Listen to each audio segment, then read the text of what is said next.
Hello students, today we are going to read chapter number 3 of your computer book, and the name of the chapter is Internet. Internet is very common term these days. You all have heard of the internet, but most people do not know much about the internet. Internet is the short form of a compound word, international network.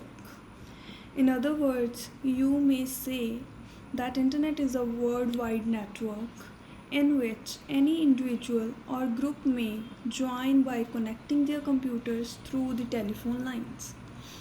Let us first try to understand what a network is all about.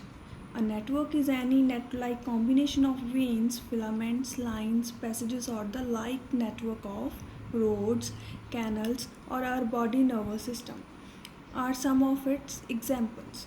When two or more computers are interconnected with each other, they can share or transfer the data between each other. This infrastructure is known as network. There are two types of network: local area network, it is also called LAN, and wide area network, which is known as WAN.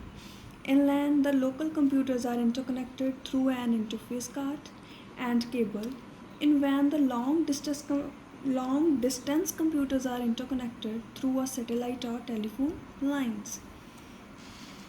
Rising steps of internet. You should be curious to know from where the internet came, who first thought and used the internet, and how it came into existence. In 1960, the first time Advanced Research Project Agency of America brought this concept into existence. At that point of time, the USA and then USSR were involved in a Cold War. The US needed to send urgent and confidential messages to Army, Navy, and Air Force control rooms in order to be alert and vigilant.